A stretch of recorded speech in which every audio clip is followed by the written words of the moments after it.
Hello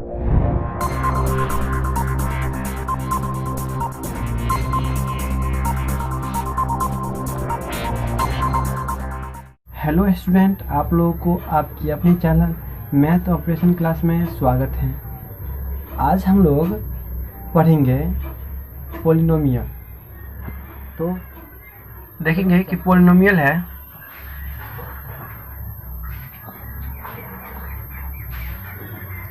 ये पहले जानना होगा हमें कि पॉलिनोमियल जो है वो किसका पार्ट है। ये चीज़ बहुत इम्पोर्टेंट होगा। पॉलिनोमियल जो है हमारा अलजेब्रा का पार्ट है। क्या है? अलजेब्रा का पार्ट। पॉलिनोमियल जो है हमारा वो दो टर्म से मिलकर बना हुआ है। कौन कौन सा टर्म है वो देख लेते हैं। पहला जो हमारा है पोली, ठीक है, प्लस नोमियल, ये दोनों मिलकर बना हुआ है। मिलकर क्या बन जाता है? पॉलिनोमियल। पॉली का मीन्स क्या होता है ये पहले जानते हैं हम लोग। पॉली का मीन्स होता है मैनी। क्या होता है? मैनी। मैनी का अर्थ क्या होता है? अनेक, ठीक है। टर्म, टर्म यानी पद। हम हिंदी में पद बोलेंगे। इसका डिफिनीशन क्या होगा? पॉलिनोमियल का डिफिनीशन क्या होगा? तो हम ऐसे लिख सकते हैं, आप लोग जितने भी बुक देखे होंगे उसमें डिफरेंट डिफिनीशन दिया रहता है, ठीक है। तो मैंने इस डिफिनीशन को अच्छा माना है। देखिए क्या है, लिखेंगे द algebraic ऑफ, देखिए मेरा राइटिंग बहुत ही अच्छा नहीं है, ठीक है। तो देख लीजिए क्या है। द अलजेब्रिक फॉर्म ऑफ ए का बेस क्या है? 0 प्लस ए का बेस क्या है? 1 और x। हम इसे ऐसे बोल सकते हैं a0 plus a1x plus a2x² plus a3x³ plus dot dot dot a(n)x की पावर n है। तो ये मेरा जो है अलजेब्रिक फॉर्म है जो पॉलिनोमियल इक्वेशन है। शायद ऐसा हो सकता है कि आप कोई बुक में देखेंगे तो मेरा ये नहीं मिलेगा, ओके। मैं मान सकता हूँ कि ये जो डिफिनीशन है कई बुक में नहीं भी मिल सकता है। The algebraic form of a0 plus a1x plus a2x² plus a3x³ plus dot dot dot a(n)x³ where a(n) does not equal to 0 and n is, ये क्या है? n is positive integer is known as polynomials। मैं बोल दूं आप लोगों को, इसमें जो n है ये n हमारा क्या रहेगा? हमेशा पॉजिटिव रहेगा, हमेशा पॉजिटिव रहेगा। एंड an के बराबर 0 कभी भी नहीं होगा।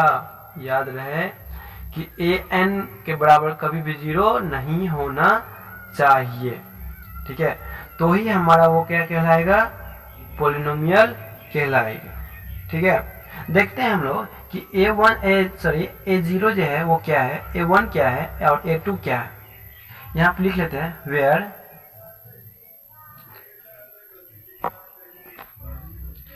a1 a0 where a0 a1 a2 a3 dot dot dot an are all variable coefficient. कहने का मतलब है जितने भी इसमें वेरिएबल है, ठीक है, उसका कोफिशिएंट a0 a1 a2 होगा। देखिए वेरिएबल क्या है वो मैं पहले बता देता हूँ आप लोगों को। कहीं पे आप इक्वेशन देखेंगे 3x 2xy माइनस 5xz, तो ये जितने भी शब्द है ये इंग्लिश वाले शब्द वो हमारा सब क्या है? वेरिएबल है। याद है क्या? ये वेरिएबल, ये सब क्या है, वेरिएबल। और वेरिएबल का कोफिशिएंट क्या है, ये 3 जो है ये कोफिशिएंट है।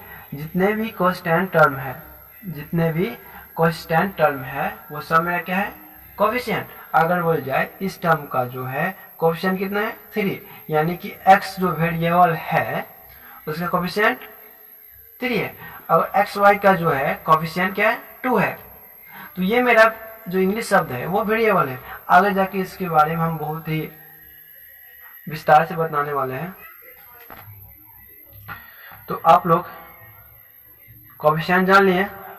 अब जो हम कभी भी पॉलिनोमियल इक्वेशन हमारे पास है तो हम कैसे जानेंगे कि जो दिया हुआ जो पॉलिनोमियल इक्वेशन है वो हमारा सही लिखा हुआ है या गलत लिखा हुआ है। तो उसे पहचानने के लिए आप लोगों को एक चीज याद रखना होगा हमेशा। क्या लिखा है कि polynomial equation is always power return as ascending और डिसेंडिंग ऑर्डर। क्या होना चाहिए, क्या देखिए, polynomial equation is always power return as ascending और डिसेंडिंग ऑर्डर में होना चाहिए। पहले ये बात समझ लो कि और का मतलब क्या होता है, ये बहुत इंपॉर्टेंट है ना। आप लोगों को जरूर ये कंफ्यूजन करता होगा। देखिए, और का मतलब ये होता है कि जिस वर्ड के बीच में दिया हो, ये और जो है जिस वर्ड के बीच में दिया हो वो दोनों वर्ड जो है वो तो ये होगा या फिर ये होगा। कहने का मतलब यह है कि असेंडिंग और डिसेंडिंग यहाँ पे है, ठीक है। क्या है, असेंडिंग और डिसेंडिंग है। तो इसका जो पावर होगा हमेशा असेंडिंग में लिखेंगे या फिर डिसेंडिंग में लिखेंगे। आप जानते हैं ना, असेंडिंग मतलब क्या होता है, बढ़ते क्रम होता है, और डिसेंडिंग मतलब घटते क्रम होता है। तो हमारे पास अगर कोई पॉलिनोमियल इक्वेशन है और हमको ये मालूम नहीं है कि जो इक्वेशन है वो सही लिखा हुआ है गलत है, तो सबसे पहले हमको उस इक्वेशन का पावर पर जाना है और पावर देखेंगे कि जो जितना भी टर्म है मेरे पास वो सब असेंडिंग में है या फिर डिसेंडिंग में है। अगर असेंडिंग में होगा तो सही है, अगर डिसेंडिंग में भी होगा तो वो सही है। दोनों में से कोई एक टर्म में ऑर्डर में होना चाहिए, तो ही वो पॉलिनोमियल इक्वेशन सही माना जाएगा, ठीक है। देखिए आगे फिर देखते हैं। और पॉलिनोमियल इक्वेशन जो है वो क्या क्या चीज से मिला होता है, वो पॉलिनोमियल इक्वेशन जो है वो क्या क्या चीज से मिलकर बना होता है, उसमें कौन से मटेरियल मिलाया जाता है। देखिए आप लोग को हंसी लगेगा, मटेरियल के बाद क्या हो इसलिए। तो देखिए पॉलिनोमियल इक्वेशन जो है वो उसमें बहुत सारे मटेरियल भी होता है।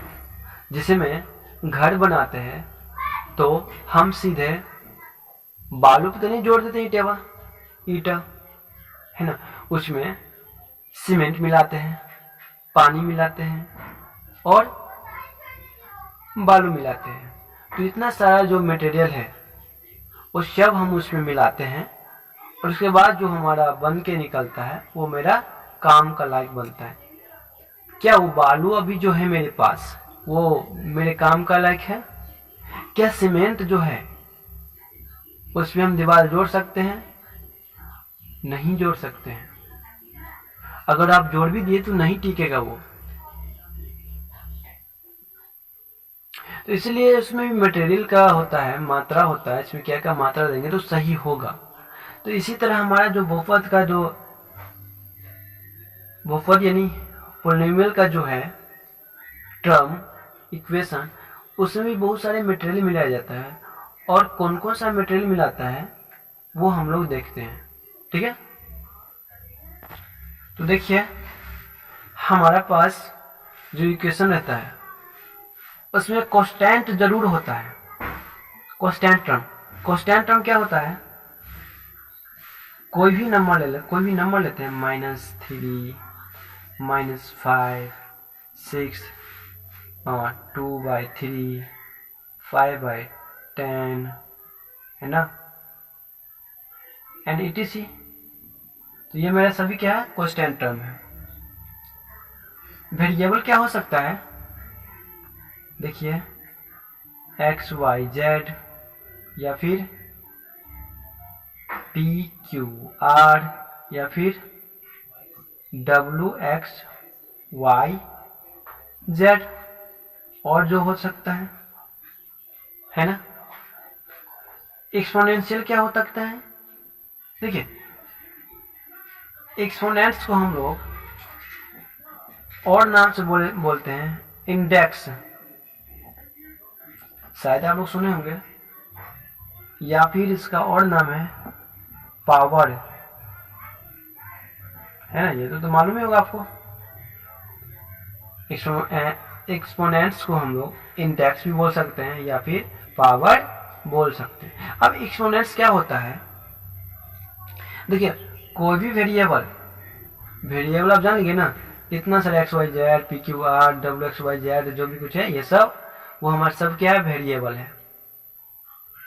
और एक्सपोनेंट्स क्या होता है, कोई भी वेरिएबल का पावर, कोई भी वेरिएबल, जैसे हम x के पावर 2 लिख लेते हैं, या y के पावर 3 लिख लेते हैं, या z के पावर 50 लिख सकते हैं, तो ये जो है, ये ऊपर वाले ये जो क्या है वो है एक्सपोनेंट्स, और ये जो नीचे वाले ये वेरिएबल, याद रहेगा आपको, ये जो है एक्सपोनेंट्स है और ये जो है वो वेरिएबल है। एक चीज और, एक्सपोनेंट्स जो होगा हमारा ऑलवेज पॉजिटिव होगा, क्या होगा, ऑलवेज पॉजिटिव इंटीजर, क्या होगा, ऑलवेज पॉजिटिव इंटीजर होगा। पॉजिटिव इंटीजर यानी कि 0, 1, 2, 3, 4 एंड सो ऑन। तो ये मेरा जो भी है, याद रहे हमेशा कि इसका जो एक्सपोनेंट्स होगा, जो इंडेक्स होगा, जो पावर होगा, हमेशा पॉजिटिव इंटीजर होगा, ठीक है ना, हमेशा पॉजिटिव इंटीजर होगा। अगर निगेटिव इंटीजर हो जाए तो क्या होगा, देखते हैं आगे क्या होता है। तो हम लोग कांस्टेंट समझ लिए, वेरिएबल समझ लिए और एक्सपोनेंट्स भी समझ लिए, और हम लोग ये कैसे जानेंगे कि जो हमारे पास पॉलिनोमियल इक्वेशन है उसमें कौन सी कंडीशन लग रहा है ना, उसमें कौन सी रूल जो है उपयोग हो रहा है।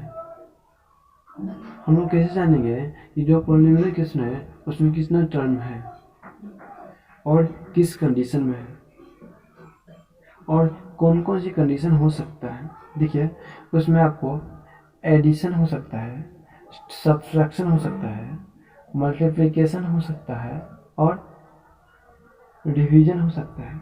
कैसे हो सकता है, एडिशन आपको ऐसे देखने को मिलेगा, जैसे कोई वेरिएबल है x प्लस वाई, तो ऐसे जुड़ा रहेगा, या फिर एक्स वाई प्लस जेड ऐसे मिल सकता है, और कुछ x plus y plus z etc ऐसे करके आपको मिलेगा। यहाँ पे एडिशन का यूज हुआ, सब्ट्रैक्शन का इसी तरह होगा, x minus y, x y minus z and etc इस तरह से रहेगा। तो हम समझेंगे कि जो ये टर्म है इसमें दो टर्म है और एक माइनस से ये अलग हो रहा है, ठीक है, यहाँ पे भी दो टर्म है और ये प्लस से अलग हो रहा है, ठीक है। मल्टीप्लिकेशन कैसे हो सकता है, देखिए x और y जो है इन्हें हम कैसे लिख सकते हैं, x इंटू वाई लिख सकते हैं। ये मेरा मल्टीप्लिकेशन मेथड है। जैसे में x और z लिखा हुआ है तो कैसे लिख सकते हैं, s इंटू जेड लिख सकते हैं, etc लिख सकते हैं ना। अगर डिवीजन है तो डिवीजन क्या हो सकता है, ऐसे एक्स स्क्वायर ऐसे हो सकता है, वाई स्क्वायर ऐसे हो सकता है, एक्स जेड स्क्वायर बट्टे में जेड ऐसे हो सकता है, एंड और तरीके से। ये टी है, ये सारा जो है ये इसमें एडिशन है, इसमें सब्ट्रैक्शन है, इसमें मल्टीप्लिकेशन है और इसमें डिवीजन है। तो ये सारा जो है टर्म को बतलाता है कि ये कितने टर्म में टूटेगा। ठीक है, चलते हैं अब इम्पोर्टेंट वर्ड। ये जो हम पढ़ने जा रहे हैं अभी वो पॉलिनोमियल के लिए बहुत ही इम्पोर्टेंट स्टेप है, इसलिए आप ध्यान से स्टेप बाय स्टेप देखिए और वीडियो के स्किप मत कीजिएगा। ओके, देखिए क्या है, देयर आर पॉलिनोमियल्स, कौन कौन सी ऐसा है जो पॉलिनोमियल है। ठीक है, देखते कुछ पॉइंट, जैसे में 3x क्या है, पॉलिनोमियल है। जैसे में x-2 क्या है, पॉलिनोमियल है। जैसे में क्या लिखेंगे, -6y स्क्वायर माइनस में 7/9, और क्या हम लिख लेंगे, मन हो तो x दे देंगे। ठीक है, ये क्या है, पॉलिनोमियल है। और भी टर्म हम लिख सकते हैं, क्या, एक ले लेते हैं 3xyz plus 3xy square z minus 0.21xz minus y। हम इतना बड़ा टर्म एक ले लिए, ये भी क्या है, पॉलिनोमियल है। ठीक है, ये भी क्या है, पॉलिनोमियल है। और सीधे ऐसे रहे 5, ये भी क्या है, पॉलिनोमियल है।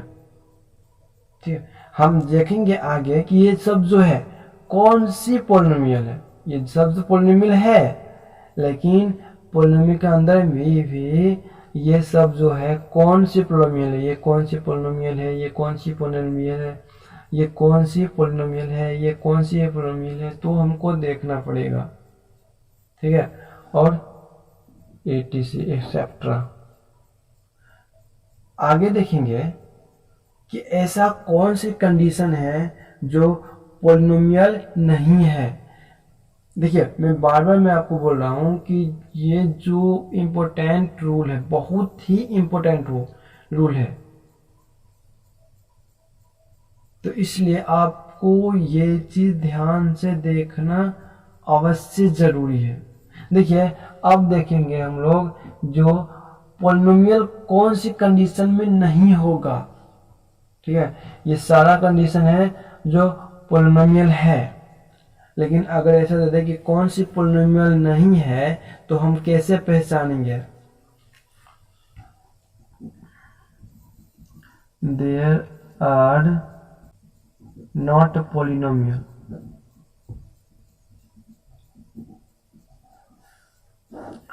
कौन कौन सी ऐसा कंडीशन है जिस कंडीशन में हमारा पॉलिनोमियल नहीं होगा।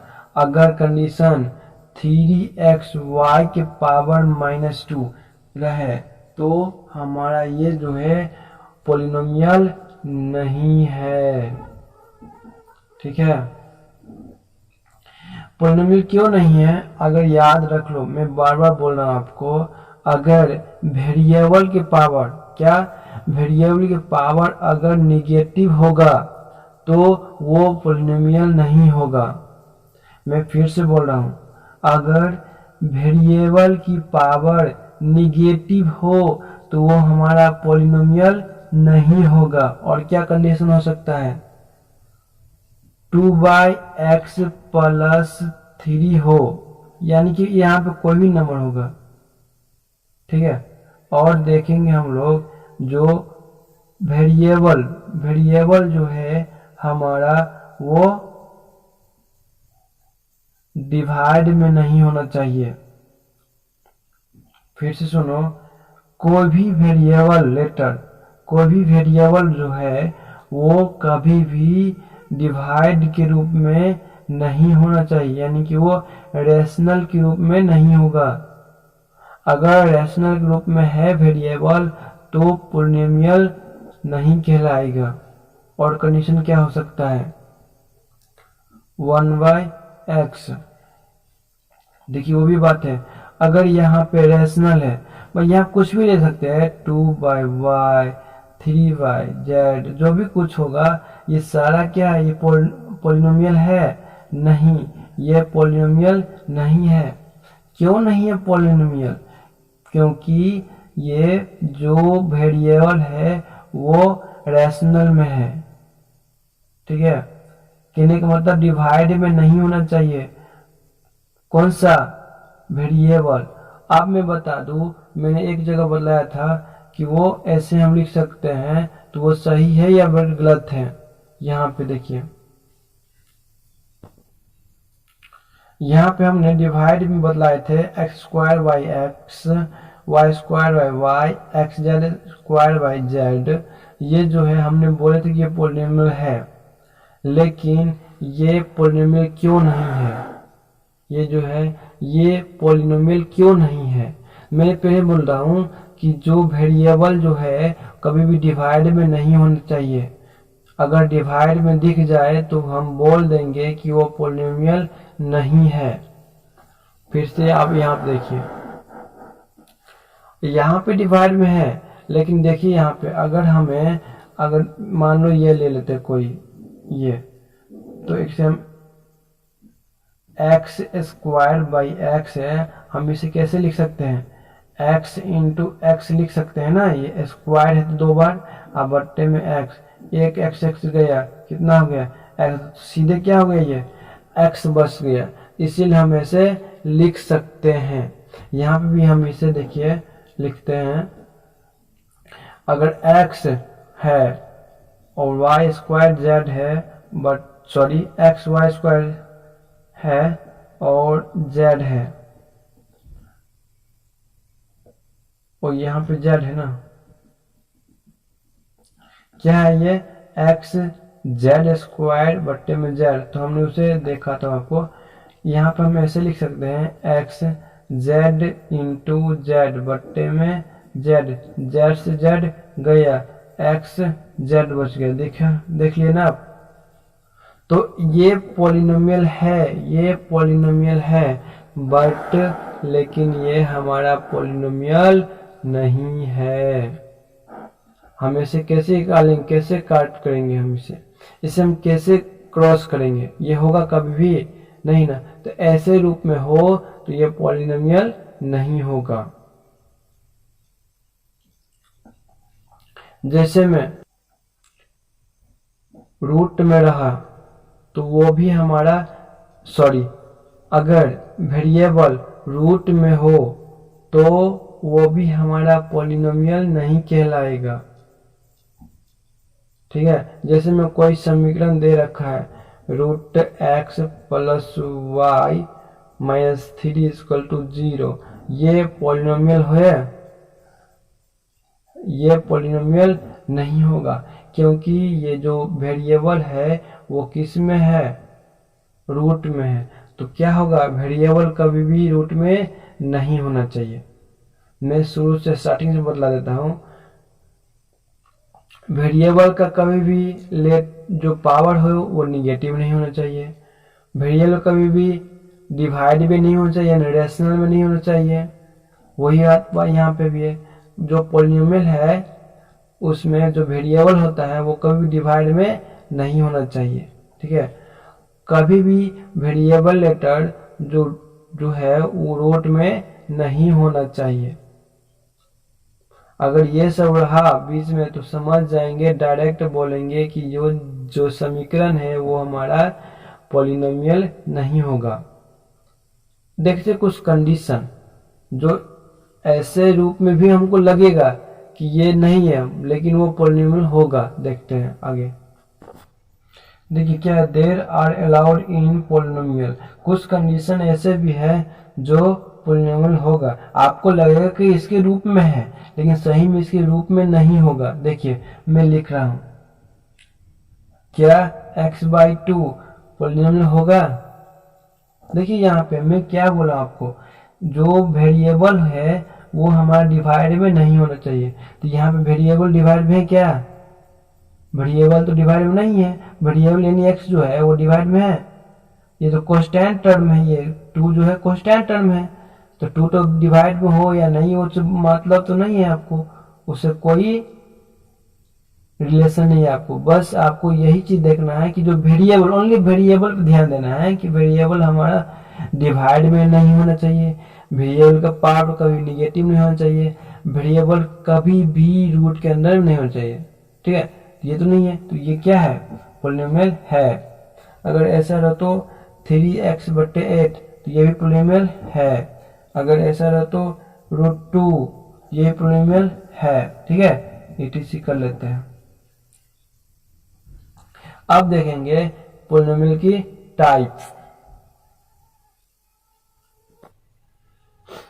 Type of polynomial according to term. हमने देखा कि टर्म के अकॉर्डिंग कितने टाइप का होता है पॉलिनोमियल। ठीक है, किसके अकॉर्डिंग? टर्म के अकॉर्डिंग। याद रहे टर्म के अकॉर्डिंग कितने टाइप होता है। तो हमने माना 1 2 3 and 4 and so on। ठीक है,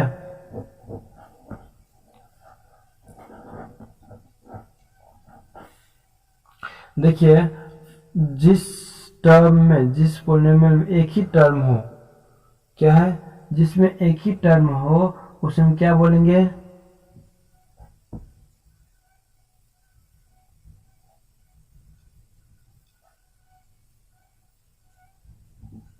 मोनोमियल।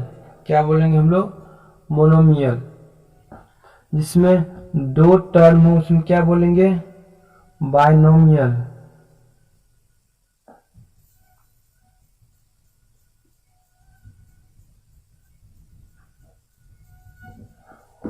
अगर जिसमें 3 टर्म उसमें ट्राइनोमियल।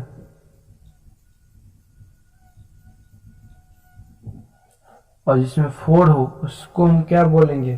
सीधे में से हम पॉलिनोमियल बोलेंगे या पॉलीजोन बोलेंगे। ठीक है, क्या बोलेंगे? पॉलिनोमियल या पॉलीजोन।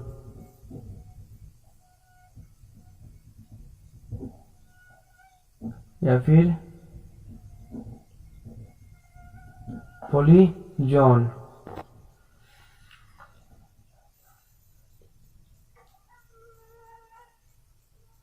मोनोमिस क्या होता है? मोनोमिस 1 याद रखना है। ठीक है, मोनोमिस क्या होता है? 1। बाइमिस क्या होता है? 2। ट्राइमिस क्या होता है? 3। देखिए जिसमें एक टर्म हो उसे हम बोलेंगे मोनोमियल। एग्जाम्पल देखते हैं, क्या हो सकता है? कुछ भी लीजिए जिसमें एक ही टर्म होगा। -5x और लीजिए, माइनस में 4xy और लीजिए, 3x² yz और लीजिए, क्या लिख सकते हैं आप? 5 और लीजिए,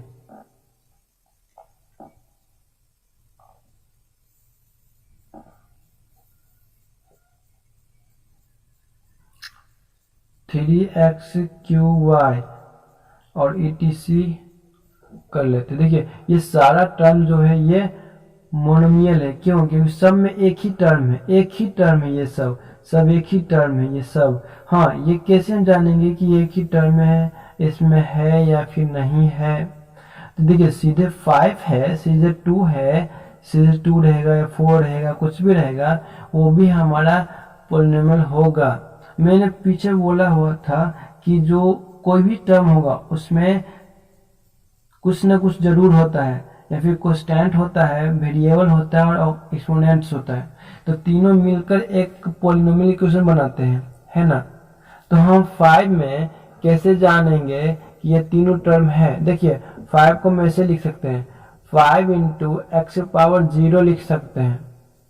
इसमें हमारा 5 कांस्टेंट भी आ गया, वेरिएबल भी आ गया और पावर भी आ गया। तो तीनों टर्म का कंडीशन सेटिस्फाइड हो रहा है ना।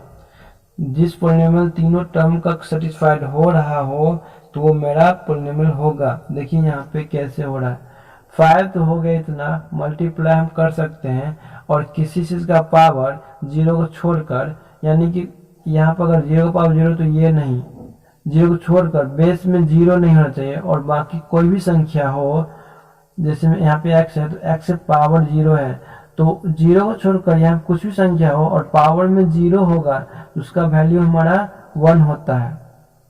और 5 से 1 से मल्टीप्लाई करेंगे तो 5 1 जा 5। मैं फिर से बोल रहा हूं आपको कि जब बेस, देखिए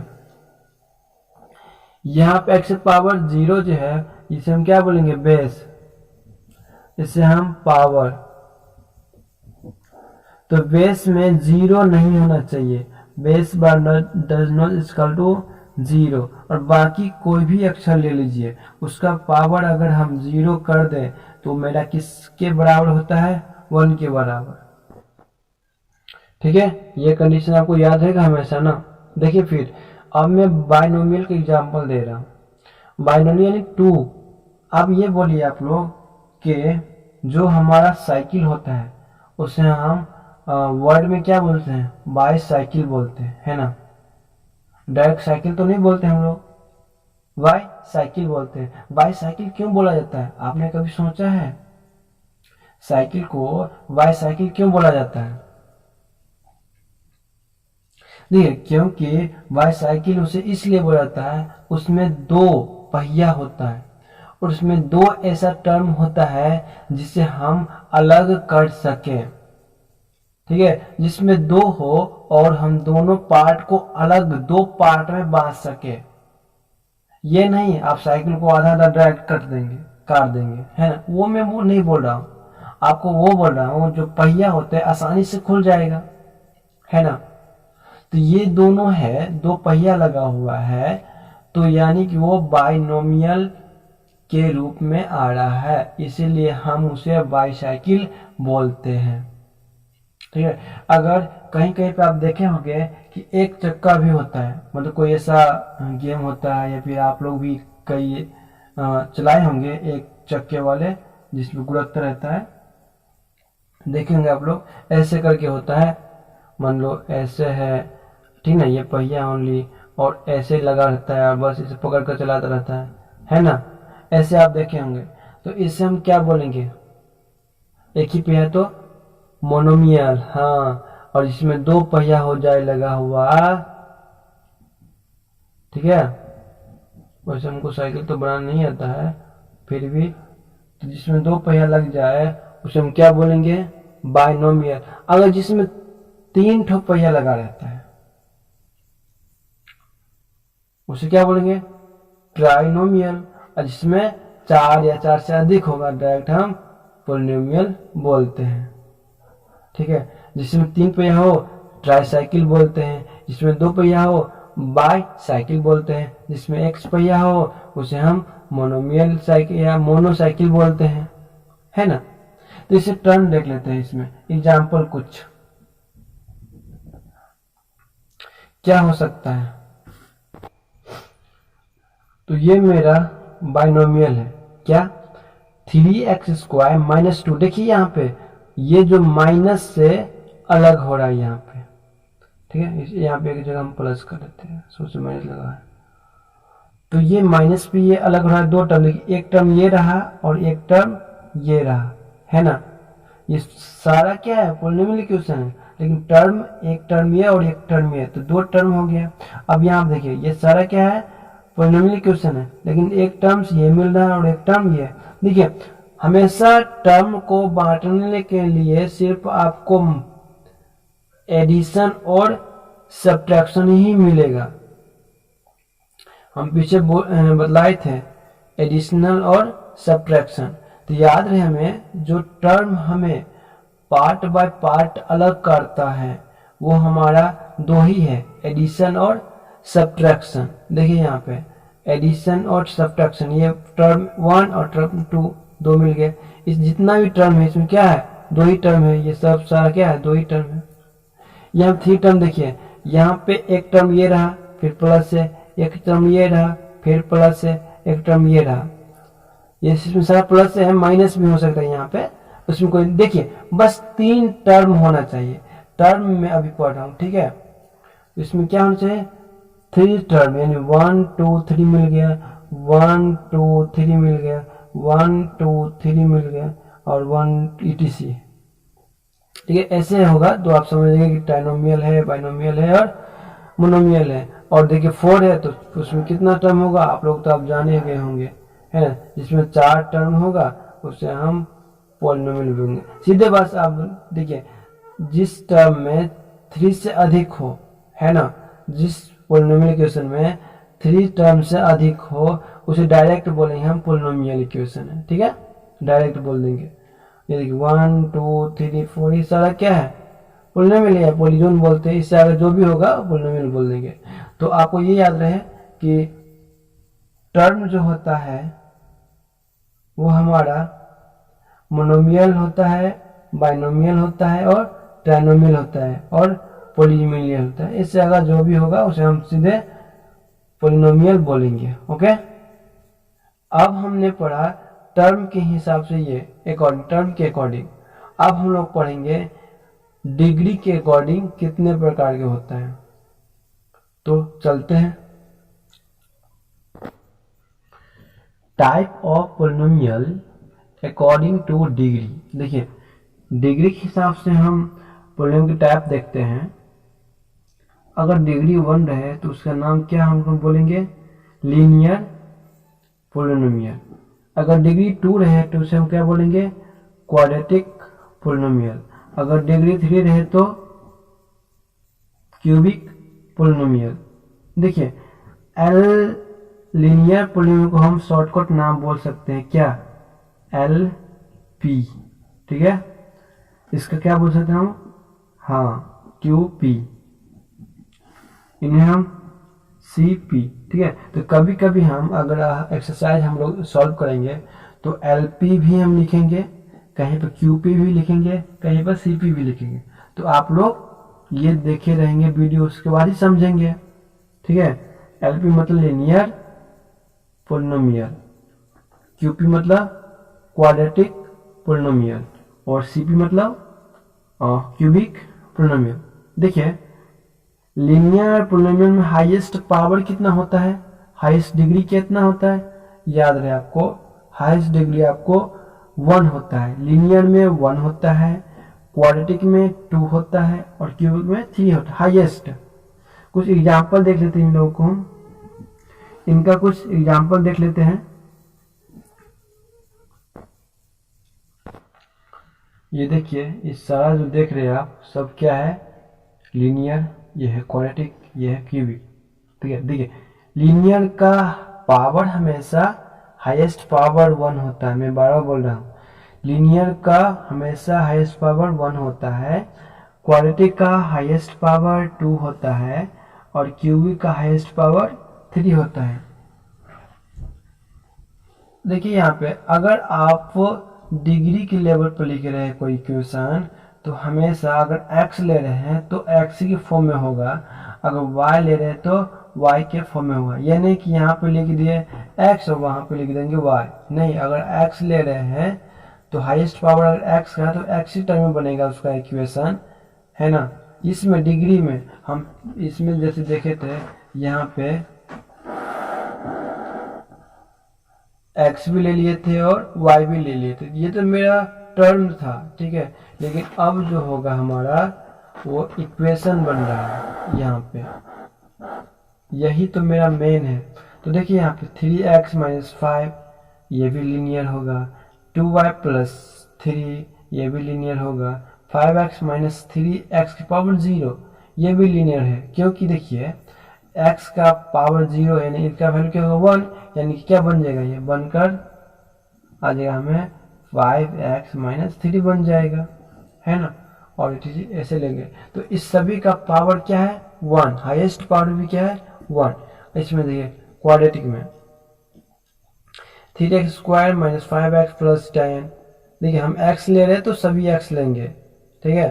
और यहाँ पे वेरिएबल है या नहीं है वेरिएबल, क्या दे सकते हैं हम x⁻0 लिख सकते हैं। और एक चीज आप ध्यान दे रहे हैं यहाँ पे पावर जो है वो किस रूप में है, डिसेंडिंग ऑर्डर में है। हम पीछे बोले थे ना इक्वेशन जो लिखा रहेगा वो तो एक पॉलिनोमियल इक्वेशन जो रहेगा वो या फिर इसका पावर असेंडिंग में होगा या फिर उसका पावर डिसेंडिंग में होगा, ठीक है।